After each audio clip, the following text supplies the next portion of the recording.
Welcome back, everyone, to Anonymous Addiction, the programming podcast. This is Bobby C. I'll be your host today, and we're gonna unpack. We're gonna be deprogramming, unpacking, following the dots. Connecting the dots, following the money, all that good stuff. And we're gonna be talking about. I call it. I'm gonna label this J.D. Rockefeller Jr.'s vision for Alcoholics Anonymous. J.D. Rockefeller's Jr.'s vision for Alcoholics Anonymous, because that's what it is.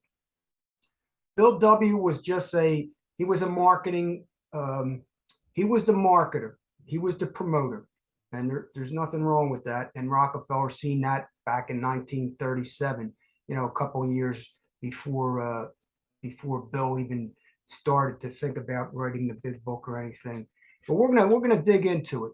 So it's chapter 11, page 151 in the big book of Alcoholics Anonymous. It's the big book. It's only 164 pages, and they call it the big book, and then there's stories afterwards. But this is the last chapter. It ends at page 164, so that's 164 pages, and the rest is the stories. So let's get into it.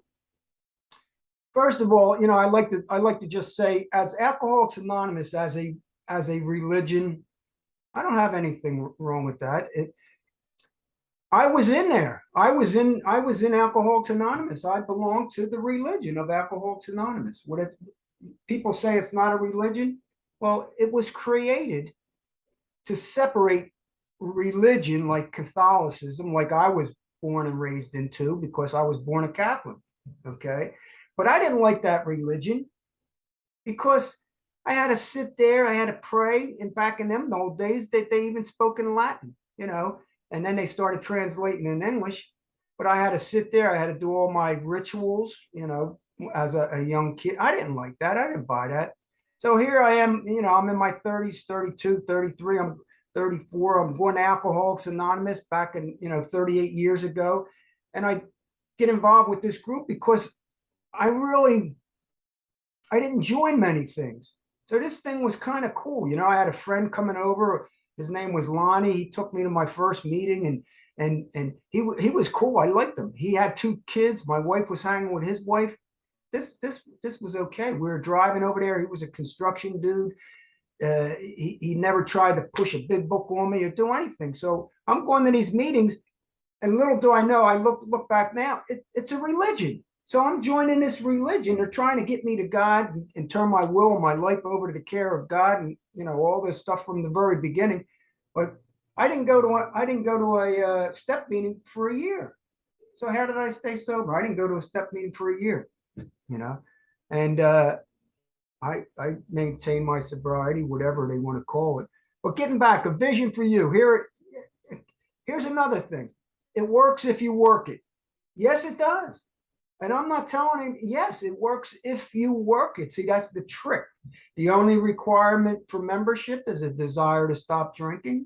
Yeah, because I had to have this desire. It had to come from me. It works if you work it. Yes. If I work something and I put my attention into it, my care and my will and my action into something, anything is going to work. It could have been any program back then, 38 years ago. I didn't have any alternatives. I probably did, but there was not many. I didn't have the internet. I didn't have a computer. There was social media. I don't even know what that was. You had to see what our little phones look like. Cell phones just started to come out. So let's get into this. Chapter 11, page 151 in the big book. For most normal folks, I'm not normal. Remember, I'm in Alcoholics Anonymous, so I'm not one of those normal folks. Now, it's weird. In this first paragraph, what they're doing is actually, let me check I want to just check yeah, let's raise this up a little bit. So in the first paragraph, they're actually advertising alcohol like it's really fun. I don't have anything against alcohol. I'm not a prohibitionist. Your choice. You want to drink, fine. If you want to live an alcohol and drug lifestyle, go ahead. Doesn't matter. Not that it doesn't matter, but that's your choice. Here we go. Drinking means companionship, colorful imagination. It means release from cares and boredom and worries.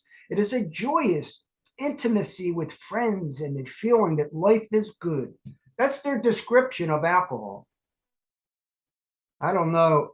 I mean, it's almost sounds like, okay, you're a norm. We're not normal, but you are. So that's how you drink, right? But not so for us in these last days of heavy drinking. Now, don't mind you, alcohol drinking, heavy drinking, just in this one page, serious drinking, heavy drinking, problem, ex problem drinking, just in one page, they use all these terms. Okay, getting back. The old pleasures were gone. Never could we recapture the great moments of the past. No. Okay, now they call it, next paragraph. Let's see, heavy drinking, habitual problematic drinking, some new miracles of control. Never could we recapture yet. Yes, addiction is real. I'm not denying that. And that habitual use could be problematic.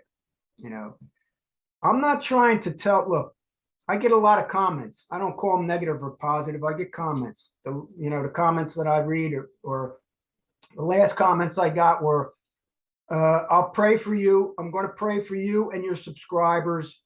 I know you're still resentful and hate AA. And I felt that Alcoholics Anonymous saved my life. Well, I think you saved your life. Okay. That's just my observation and my experience through understanding the mind, the brain, thoughts, emotions, feelings, and what we are capable of accomplishing. So I don't see it as negative or positive comments. I get comments like that. I'll pray for you because you're still, resentful. I don't think I'm resentful at all. Okay. I think I'm just bringing out some facts that I have discovered, deprogramming and uncovering some things that may benefit you and may not, so check it out. And keep on commenting. I love my, my other comments too. They feel good. They feel very good. And I appreciate all those comments on this YouTube channel. So keep them coming. Okay, now they call it King Alcohol. The less people tolerate us, the more we withdraw from society, from life itself, as we become subjects of King Alcohol. Like this alcohol, it has I believe, certain models don't believe it, but I believe when you take a pint of alcohol and drink it, it has an effect on your body, mind, and spirit, period. Okay. If I believe it or not, they're saying that it's all about my beliefs and where I'm at and the settings and stuff like that. But believe what you want. It doesn't matter, because a lot of these new programs are temperance movements, because temperance means moderation. A lot of these programs are promoting moderation, and I know one program that it is the big book. It's so thick. And for a new person to comprehend and understand that thickness of that research and believe the psychology and the research that has been done, that's a belief system too. I believe that can be a placebo, and so can everything else. I believe Alcoholics Anonymous is a placebo, because it all comes from us. Some people will say, if I don't, like me personally, I don't live a alcohol and free lifestyle, alcohol and drug lifestyle. I just don't, because that's the way I am. Will I take prescription medications if I need to, if I had to? Yeah, yes, I would.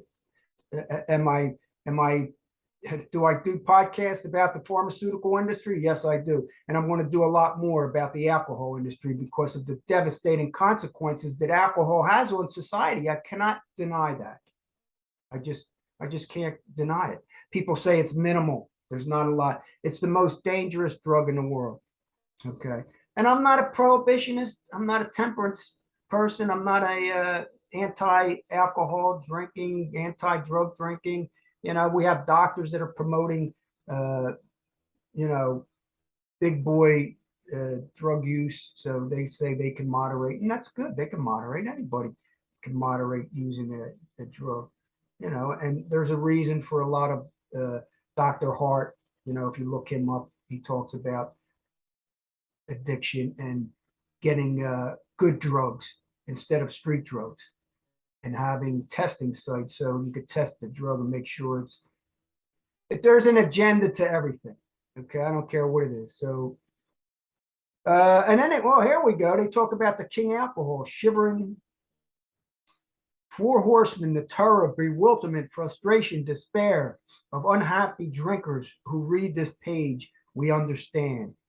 Oh, I was an unhappy drinker. No, I was a drinker that got in trouble, and the consequences were greater at the end, and I didn't find much happiness. And so I made a decision. I raised my hand and said, help. Yes, I said, help. I said, yes to help. That was what I did.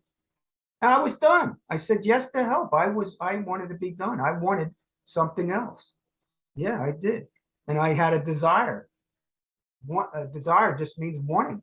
And I wanted something else. And I achieved it, because whatever the mind can conceive and believe, we can achieve. Wherever our attention goes, the energy flows. Wherever I put my will, care, and action towards, and my attention, I can achieve these things. So yes, there are pointers to the way. Alcoholics Anonymous can be a pointer, and religious conversion. I mean, there's millions of people that are saying they went to a religion, and the religion and God and Jesus cured them and saved them. I just believe that they did it. I believe that they believed that Jesus did it, but that's their belief. They're allowed to believe whatever they want. I'm not trying to change their belief. Religion, here's a religion, and here's Alcoholics Anonymous. The only difference is you can have more fun in Alcoholics Anonymous because you got all these people coming through, all these crazy son of bitches that used to be alcoholic and drug addicts. They call them. I don't like the words. I just use that term, but I'm not saying they're all crazy either. Take me serious or take me as jokingly. I was a crazy son of a bitch, and still today, some people could call me a little crazy. Okay, so all I know is we had fun there, man. It was fun. I had fun. I still have a few friends that go and believe in Alcoholics Anonymous, but we don't talk about Alcoholics Anonymous. They know where I'm at. They know I don't go to AA meetings. They know I deprogram, and they know that. So we don't talk about alcohol. As a matter of fact, all the friends and the sponsors, call them sponsors, that I had, we really weren't getting into that. We didn't do real big book studies, and we didn't go over each other's house and always talk about Alcoholics Anonymous. We talked about our families, friends, wives. We talked about situations in life. I'll get into it later, but some of the deprogramming stuff I definitely had to get out of. Is my last sponsor, and I love him to death. I love his family, and I still love him as a human being. The last sponsor I had to call him sponsor, because if you don't have a sponsor, what the hell happens? If you don't have a sponsor, you're not working the program. How you working a program if you're not doing the steps and have a sponsor, and having your sponsor have a sponsor, and work the steps through a sponsor? So my last friend sponsor years ago, 5, 6. If he called me today and he needed help, I'd be over there in a minute. Okay. He told me, because this is the indoctrination that we get. He said, I asked him a question years ago. I said, what's going to happen if a person leaves Alcoholics Anonymous? And he said, they go insane. They go crazy. And what does it tell you in Alcoholics Anonymous? Stop going to meetings. You're going to drink, go insane, die, or land up in an institution. What's an institution? Mental institution are they talking about? So, problem drinkers. Oh, and then they laugh at, I'm only on the second page. This thing's going to go into part 2.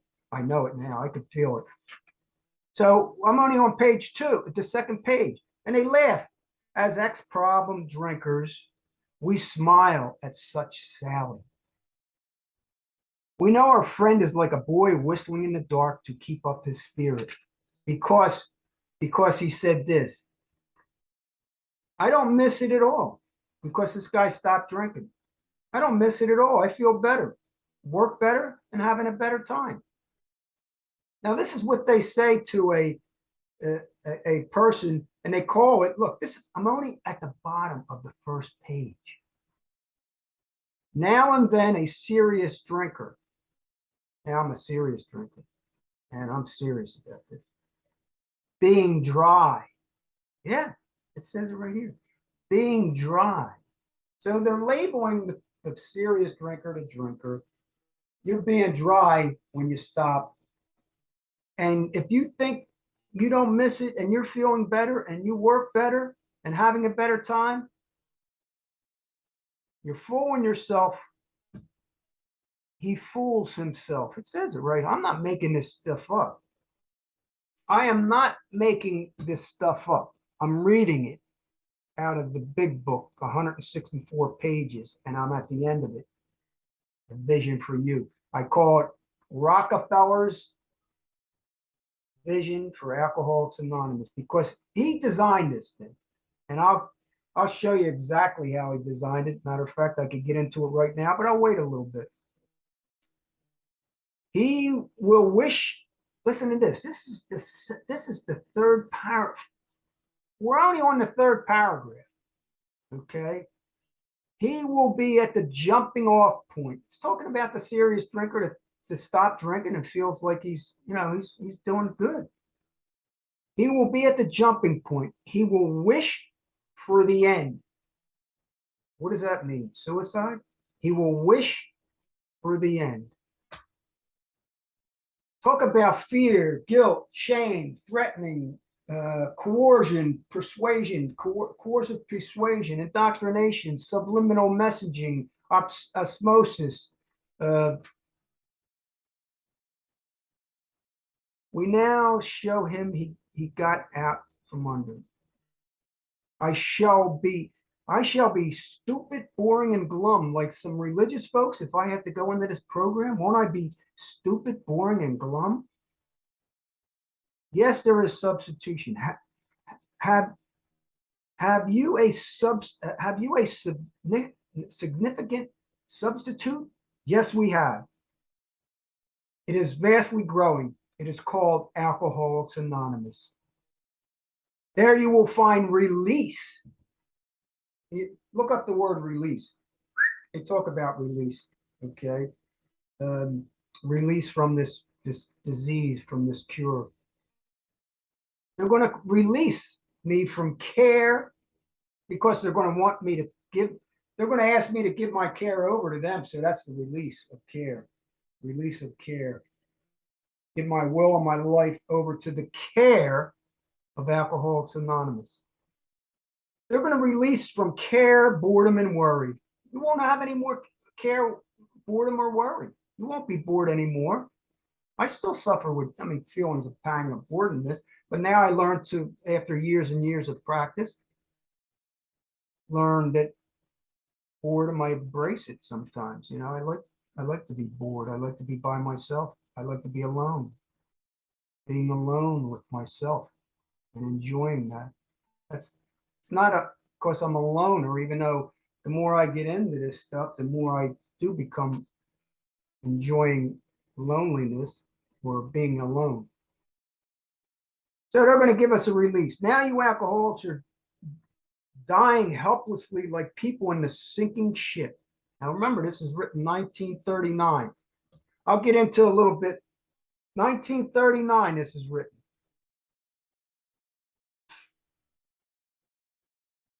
Bill comes in December 1934, meets Bob.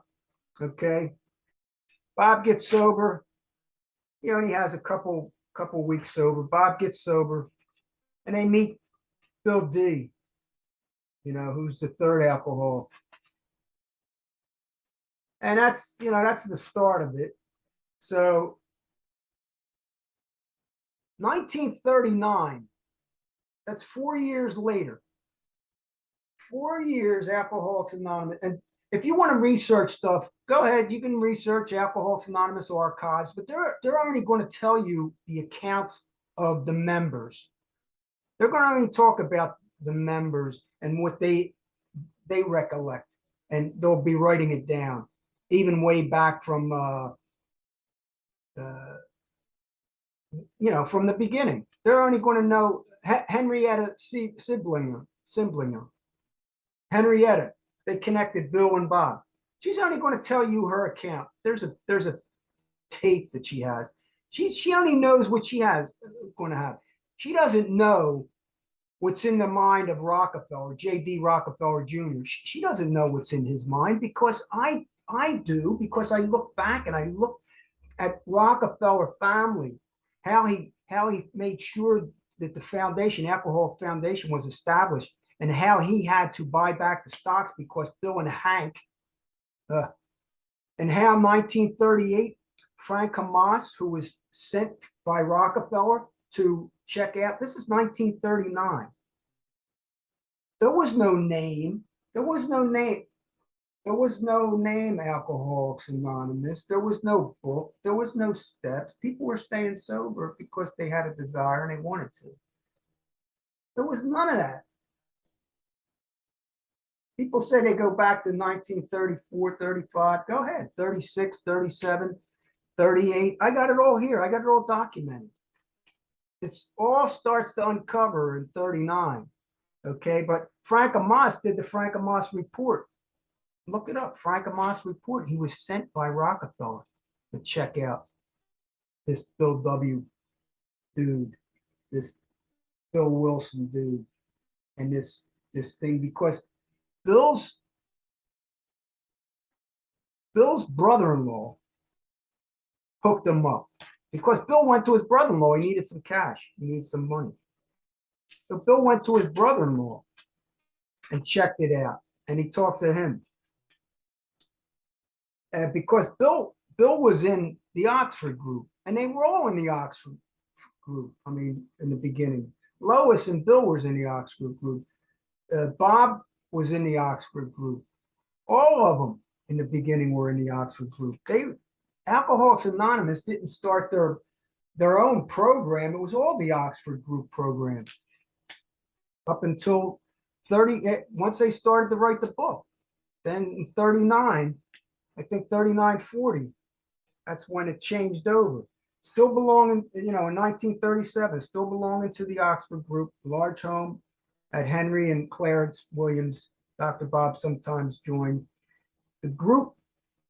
1937, the group was called Alcoholics Squadron of the Oxford group. Alcoholics Squadron of the Alcoholics Anonymous group. Wasn't AA, yeah. You got to know the history. You got to go beyond even some of the books, or if you get the books, because it's all about books. Bill got, I have it written down here, but the royalties he got every year from the books, that helped him. But he was broke. Lois and Bill were broke up until 1940. They were broke. They didn't even have a house. They lost their house, and they're living from house to house. And even in the beginning, when they started the Alcoholics Anonymous meeting, they lived upstairs of one of the centers. The meeting was downstairs, and they kind of lived upstairs.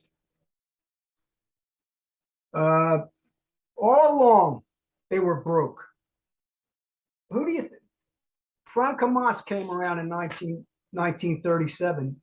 Rockefeller had this thing wired out. He's seen it. He liked it because he liked the temperance movement. He liked prohibition, and he liked the temperance movement. So he's taking a peek at this. He's looking at it. He sends Frank Hamas over. Frank Hamas does the Frank Hamas report with the first 50 people. In 1938, there was about 50. And he did a report, sent it back to Rockefeller. And he wrote the Hamas roster, the first written list of members ever produced, full names and everything, 50 men, 2 women. 50 men, 2 women. That's back in February 1938. Okay. No name, No Alcoholics Anonymous name, no book, no steps, no nothing. Oxford group still. I'm going to just stop right there because we'll get back into it. But I'm going to go back into the big book. Okay. I like to connect the dots. I love doing this. I love checking it out. You want to check out their version of what they know? Okay. I would say if you want to really check it out, check out like his brother-in-law. Go to Leonard F. V. Strong. If he's dead, he's passed away. Go to Reverend William Richardson. Go to Amos. Go, because they were the first trustees. Bill W. wasn't even a trustee. See, Rockefeller formed the Alcohol Foundation. He had to form this foundation. He had to get the foundation because Bill was growing up with Hank. He was going to sell stocks. As a matter of fact, he did. They printed up these, which was illegal. They printed up 600 these stock certificates. Convinced Bill W. to retain control over the book by publishing it itself. Hank actually worked for Standard Oil. Who owned Standard Oil back then? Rockefeller. Bill W. and the stockbroker, he was a stockbroker, so he knew about this stuff, started selling shares to the company called Works Publishing. Was never incorporated or never had any assets. 2/3 of the shares they sent out, the 600 shares, they paid 200 of shares sold for $5,000, $25 a piece, with the promise to eventually issue a stock certificate, which never happened because Rockefeller had to come back and get all the shares, buy the shares back, because if he didn't, they couldn't retain the foundation. They couldn't retain the book. They couldn't put it into the foundation. It would have been out there. The members would have owned it. Meant the AAs held no ownership. Shareholders would own the AA big book. No way. They weren't going to let that happen. There was a holdout. He went back, and Rockefeller eventually bought all the other shares back. There was a holdout. Robert Furlong didn't transfer his stock until 1942. This thing was kind of like in litigation, but Rockefeller put the pressure on, and he sold eventually. Hank had once been an assistant general sales manager for Standard Oil of New Jersey. Bailed them out and convinced all their shareholders to transfer their ownership. Rockefeller. They called it a miracle of Rockefeller. Bailed them out, convinced all the shareholders to transfer their ownership of the big book back to AA. And it wasn't smooth. No. These are just some things that I'm connecting. The people say, I don't give a crap about none of that stuff. That's not important to me. You're giving your life and your will over to the care of a society. You should know and have some information and knowledge about why you're doing that, and who in the heck ever told you, diagnosed you with this so-called disease, which everybody knows it's not a disease anymore. But Alcoholics Anonymous, the multi-leveling marketing scheme, which Rockefeller knew about. You think Bill W. was walking around just promoting the book. He had no money for the first 4 years, 5 years. Alcoholics Anonymous did not become self-supporting until 1940. Alcoholics Anonymous did not have, where did they get the money to sustain? And who was creating the pyramid? Who was creating the structure of the next layer? Because you have the 12 steps, the 12 traditions, and the 12 concepts. This is the big boy. This is where Rockefeller's geniuses came in. Where Rockefeller's geniuses came in to help develop this worldwide network of a pyramid, multi-level marketing pyramid scheme. And it's not even, it's the reason people say, Bobby, what's the reason? Why would Rockefeller want to do that? You got to go back. You got to, and I could take you back there. You got to go back to like, and here's, it's all coming together in 1939. I'm going to do a podcast completely on the timeline, but it all comes together 1939. Rockefeller was setting the whole thing up in the years prior. And the years prior, and that's when the dinner came about, because now he formed the foundation. He had to pump money into the foundation and get a lot of donations into it. So Rockefeller held that dinner, got all kinds of big business people involved, and that's when it all built. 1939 and 1940, Bill and Lois were evicted from their house on the Clinton Street, 182 Clinton Street in Brooklyn, New York, and they moved to Hanks and Kaplan's. 1939, they started to write. That's when they started to write the big book. And it all 1939. That's when Marty Mann comes into the picture. 39. I mean, it all. That's when Rockefeller hosts the dinner, in 1940. To really push this thing. In 1940, Bill and Lois are still homeless. They're still living up top of one of the clubhouses. They're still home. They're still homeless. Who's paying the bills? Rockefeller sees the potential in this because he sees vision. He's a visionary. He's a visionary. And I don't hold it against him, but you got to understand the Rockefellers, the Rothschilds, the J.P. Morgans, the Carnegies. If you know the history, it's like, do we talk about them? No, we talk about a president of the United States, a little puppet, and saying that the president is the most powerful person in the world. What a crock of shit. It's like saying Bill W. and Dr. Bob were the power of Alcoholics Anonymous. No, they were just symbols. They were just the promoters. They had to, because people could relate to Bill and Bob. They could relate to their story. 1940, J.D. Rockefeller holds the thing, and the whole thing started to change. Let's get back in. So the big book. Sorry, I don't know how they're going to tell me I got 10 minutes left. Okay, we're going to go now. The rest of the book. The rest of this book here is Near Your Alcoholic or Dying Helplessly Like Soldier. Okay, let's get over here to give yourself. Here's where it comes in. Then you will know what it means to give yourself. They're starting to set it up now.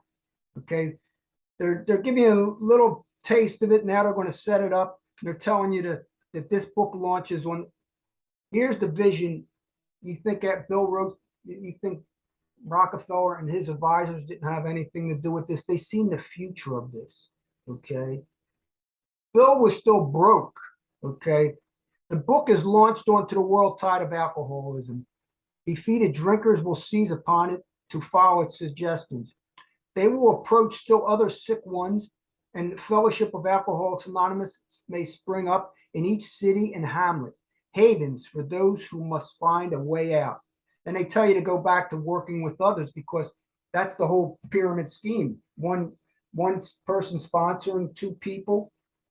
It's the law of multiplicity. It's the one sponsor, two sponsors, two equals. I have a graph that shows the multi-level and type marketing of this thing.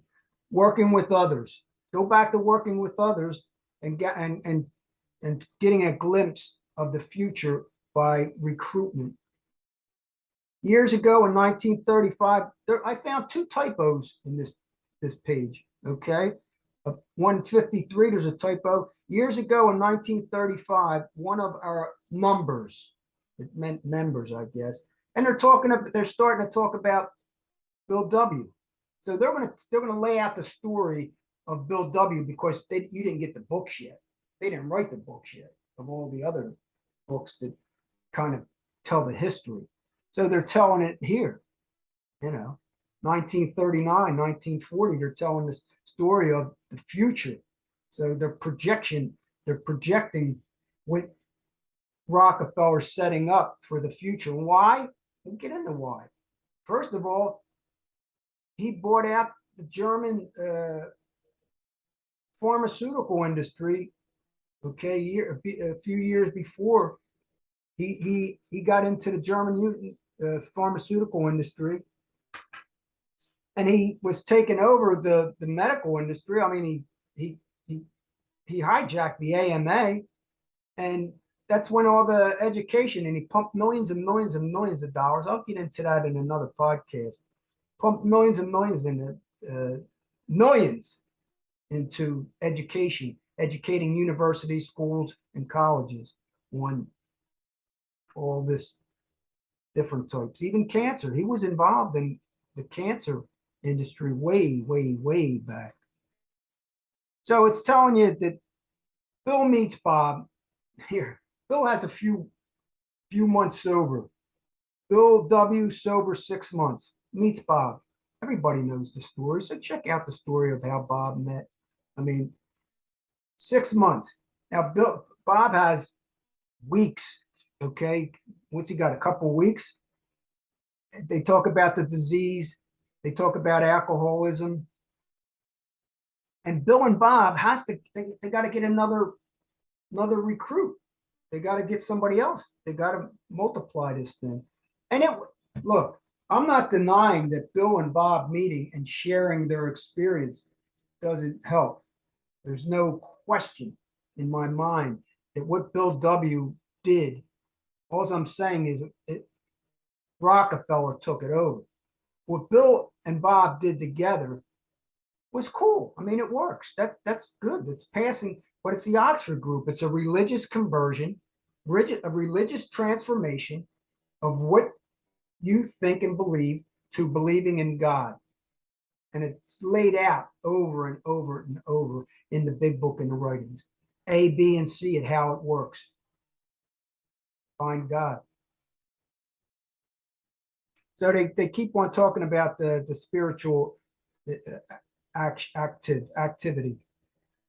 So they meet the third lawyer. Okay, that's Bill D. They meet this lawyer. Notice they're all doctor, stockbroker, lawyer, professionals. And in the beginning, they put the professionals. Bill W. or Dr. Bob was not even a trustee in the beginning. All the top dogs from Rockefeller's were the trustees. It's all documented. You just got to follow the money and look at it. Okay, so they meet D. They meet Bill D. Okay, who were giving you a treatment for alcoholism. They come in there. They see Bill D. We're going to give you a treatment for alcoholism. Acute poisoning, suffering, warped mind, sick man. You need the spiritual experience. Okay, so they go in there on day 3. Day 3. 3 days. The lawyer gives his life to the care and direction of God. 3 days, 3-day conversion. Did that work? Yeah, it works because Bill D believed it. Bill D wanted it. There was something in Bill D. He liked Bill W. and Dr. Bob. He liked it. He liked what they were talking about. 3 days. He said he was perfection willing to do anything necessary. Spiritual experience. He's a free man now from the hospital. But he had found God, and in finding God, he had found himself. That was in June 1935. He never drank again. June 35. Bill got sober in December, at the end of December. Let's just say it's 35. So you're talking January, February, March, April, May, June. You're talking 6 months, these 3 people. All of them. Bill only had 6 months. Bob had a couple weeks, or not a couple weeks. And Bill D had a couple days, 3 days. Bam. The 4th turned up. Now they got 4 because they told go back and working with others. They're telling you how it's got to work. You got to recruit, recruit, recruit, recruit. And in the it's in the simple form of what is going on with Bill Bob and Bill D is beautiful. There's nothing wrong with that. I'm uncovering, recovering, discovering the truth about the whole society. If you like AA and you look, there's people in religious that are converted and transformed.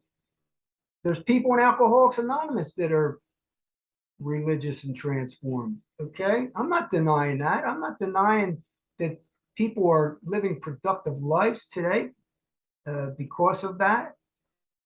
It's not because of that, though. It's because of them. That's what I'm trying to convey. They are the creator of their own destiny. We are the solution. Okay. Yes, I'll give credit. They're the pointer. They help me point the way. But sooner or later, I had to expand my consciousness awareness, check out other things. Don't leave Alcoholics Anonymous. You like it, stay. If you're thinking about leaving, keep on checking these podcasts and check other things out. Okay. If you think you can just want to listen and kind of have some ambivalence or cognitive dissonance, what I had so many years, just listen, stay in, check it out. Hey, you're sober? That's great. You're not using any drugs? Look, AA, NA, CA, MA, OA, all the 12 steps are all the same. So when I talk about AA, I'm talking about them all the 12-step philosophies. Okay. I'm not just talking, I'm talking about NA. NA is just a spin-off because they capitalized on the drug industry, and you don't think the pharmaceutical industry and all that other stuff was checking this out and looking at it. Rockefeller wasn't involved with none of this. So free man. So fourth comes up. Now they're just laying, what they're doing is they're laying out the fourth one comes up and he gets sober. And they're talking about how this thing works by sponsorship and recruitment. Okay, so they made an effort to bring the man's family into spiritual ways of living. This is, though they knew they must help other alcoholics if they would remain sober, their motive still was secondary. They wanted to get into the family. This is where Al-Anon, the family disease, it gets into the family disease. It gets into how they can help the family. A year and 6 months later, these three had successes with 7 more. And you're talking 19, what's this, 39? So 1940, that's when Rockefeller had his dinner with everybody. Remember, this wasn't AA. This was not even alcohol. They're saying Alcoholics Anonymous, but it was still the Oxford group. Okay. When they wrote this book, 1939, 1940, then they called it Alcoholics Anonymous. Okay. Because they were going to call it a lot of other things, but they went up to the Oxford group up until the book was written. And they're laying out this vision because Lois had this thing. She started Al-Anon. Lois Wilson started Al-Anon. Okay. Let's see. Many life. This is what Alcoholics Anonymous tries to. It's a church. It's a community. Nothing wrong with that. The only thing that I see wrong is that you have to give your life and will over to the care of God. And if you're not working Alcoholics Anonymous. Why even be in Alcoholics Anonymous? Okay.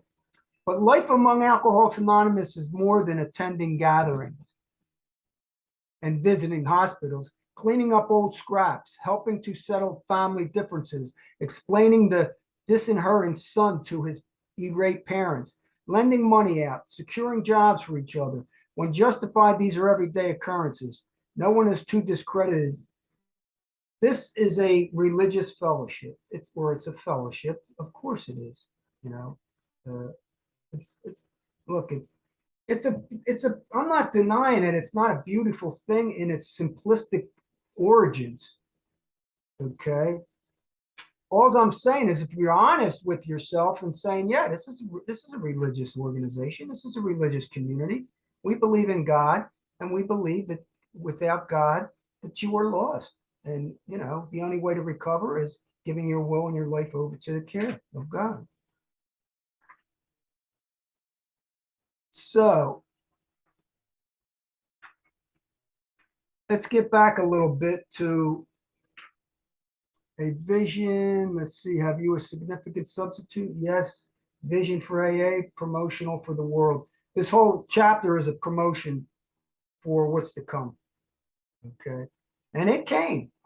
And Rockefeller knew how to do it. Okay. To build an organization, a multi-level marketing organization, this book here, you want to see how they say it's not organized? Check out the 12 concepts and the trustees and where the trustees came from. Bill W. 65.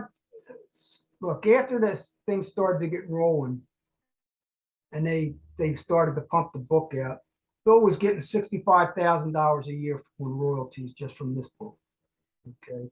Lois at the end, she got like $1 million in royalties. And I don't have a problem with that either, because Rockefeller didn't care about that. That was peanuts for his new world agenda of what he was seeing. He was seeing into the future way beyond what the archives will show you.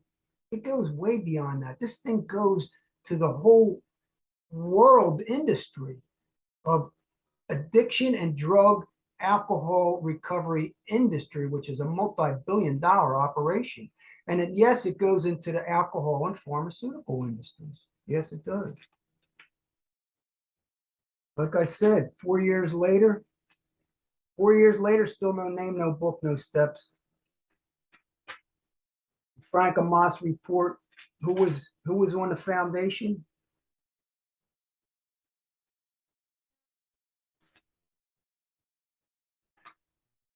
Yeah, check out that Frank Amos report. I can't find it here. In the beginning, Dr. Silkworth, who was the doctor in the beginning, said, pump it out. It's a disease, and we have a cure. And I'll show you. We're going to probably, I don't know where we're at, but here, go back into, let's see, one of the stories. I just have, let's see, a story here. One of the stories is about the third member. It's called Alcoholics Anonymous #3. Okay, that's the first story. No, that's the second story. The first one is Dr. Bob's Nightmare. The second one,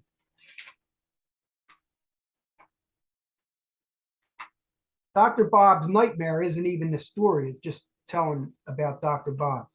Number 1, page 182 in the big book. Okay, Alcoholics Anonymous #3. I'm going to read just a couple little excerpts. Bill W., June 28th, Bill D., the third alcoholic. During the first 6 months of 1935, when June 26, 1935, his wife was Henrietta. Wow. Plan was that they tell to each other, the drunks. They came in and began to give instructions in the program, which later became known as Alcoholics Anonymous. Did you hear that? Did you hear that? They came in and began to give instructions in the program because it was the Oxford group, which later became Alcoholics Anonymous. But we have a program. This is Bill and Bob. This is Bill and Bob talking to the third member, Bill D. Knew that he couldn't handle it himself and needed outside help. If I believe in the higher power, believe in God, I will be willing to go to the higher power and ask for help, calmly and without any reservation. They were telling him to pass it on, couldn't do it alone. Believe in a higher power, go to God. Now, higher power, which to me was God, without any reservation. Now, here's where they talk about the disease. Listen to this. This is Bill and Bob telling Bill D. You are an alcoholic. Because remember, Dr. Silkworth told them to push the disease concept, and that's where later on Marty Mann and all Smithers and Jelinek and the money was pumping in. Christopher Smithers had so much money, the Smithers Foundation. Check out Christopher Smithers. You can't even look him up because he was the founder of IBM. Try to find him out and what part he played. You are an alcoholic. As far as I know, that was the first thing I had ever paid any attention to. No, you have a disease. 24 hours later, that's where they come up. 24 hours, you can't, 24 hours. Had a cure for alcoholism. This is where Bill said to Bill D, we have a cure for alcoholism. 2 or 3 days later, I finally came to the decision to turn my will over to God and to go along with this program the best I could. But I did come to the conclusion that I was willing to put everything into it. Henrietta, the Lord has been so wondrous to me, cursing me of the terrible disease that I just want to keep talking about it and telling people. Henrietta was Bill D's wife. The Lord has been so wonderful to me, curing me of this terrible disease that I just want to keep telling people about it. The Lord, okay?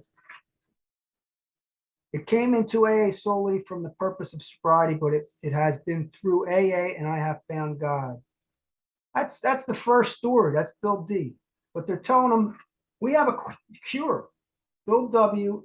and Dr. Bob have a cure for this. And the cure is going to God. You know? I could probably end this if I had time. Holy mackerel.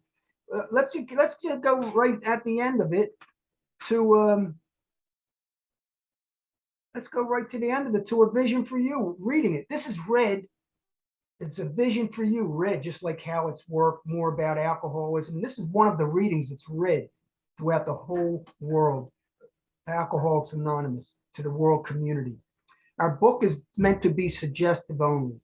No, it's not. You look in the 12 traditions.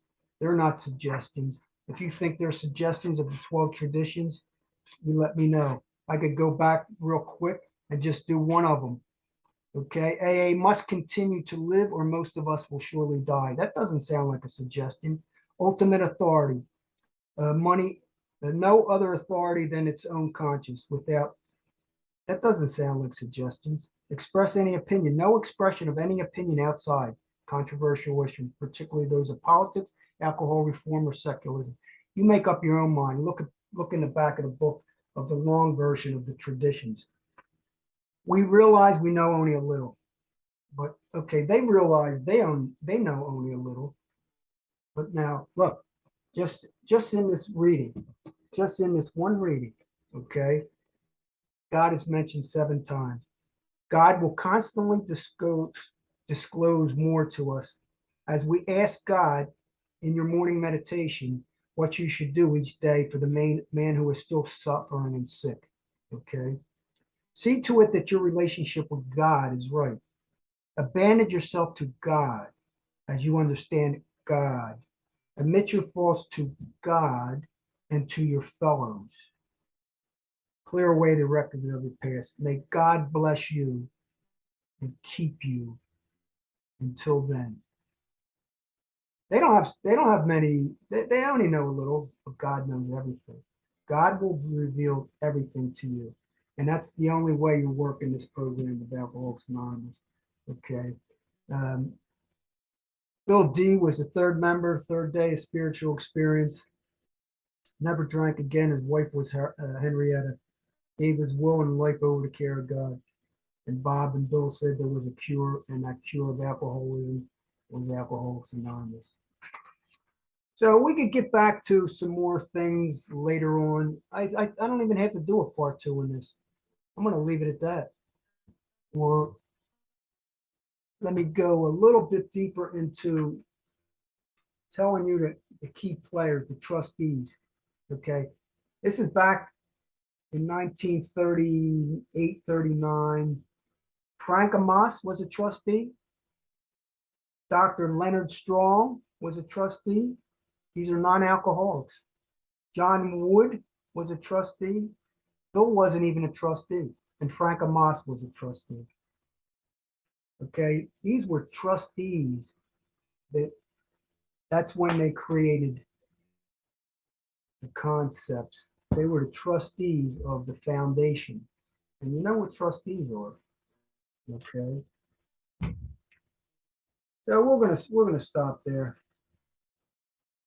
And come back and join us. I'll be debunking, deprogramming, demystifying, deocculting some other different segment in the big book, step book, or one of the books that they've been getting royalties for years and years and years. So stay tuned and keep on commenting. There's no negative or positive comment. Just keep commenting. I'm cool with it. And if you want to pray for me, go ahead, because, you know, and if you think I'm resentful, hey, that's up to you. I wrote down a definition of what resentment actually means. I don't know if it's right here or not. Maybe it's in my other book. But I know what resentment is. It's a bitter air. Resentment. A bitter indignation of having been treated unfairly. I wasn't. Look, was I a victim in the beginning? I think we're all victims in a sense in the beginning, but I don't feel no victimhood anymore. I'm not a victim of anything. And you know what? I wasn't treated unfairly. It was the making of my own belief. I wanted it. I had a desire. Okay. Resentment, a negative emotion reaction to being mistreated, wronged by another person or group. I'm just sharing some experiences and uncovering some things that maybe could help somebody else just understand what group they're in. You know, experiencing frustration and disappointment is a normal part of life. That's what I say. Hate is strong, less logical or more emotional. I don't. Do I hate? Am I angry and pissed off about society? Somehow society is ruled by the governing forces of manipulation, indoctrination, propaganda, and greed, corruption. Yeah, I'm angry. I get pissed off about that, but this isn't what this is about. This is a positive thing that I feel I have a responsibility to pass on. Feeling sorry for someone, praying. Now that this person feels sorry for us and she's praying for us. She said 165. Well, you've got to pray for 170 now because the count just went up. Okay. So keep subscribing, ladies and gentlemen. Check out Anonymous Addiction Deprogramming Podcast. Don't forget to come to Facebook, Anonymous Addiction, My Truth About AA, as Bobby C sees it. Private group on Facebook. Come join us. Friend me at Bobby C. Cirillo on Facebook. Check out Instagram at My Truth About AA.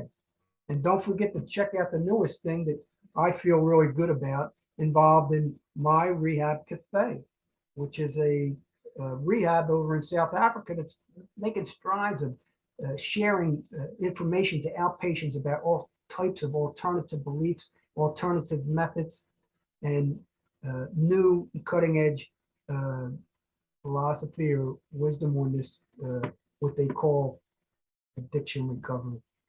You know, just remember it's a multi-marketing, multi-billion-dollar industry. So take care, everyone. We'll see you in the next podcast. Bye-bye.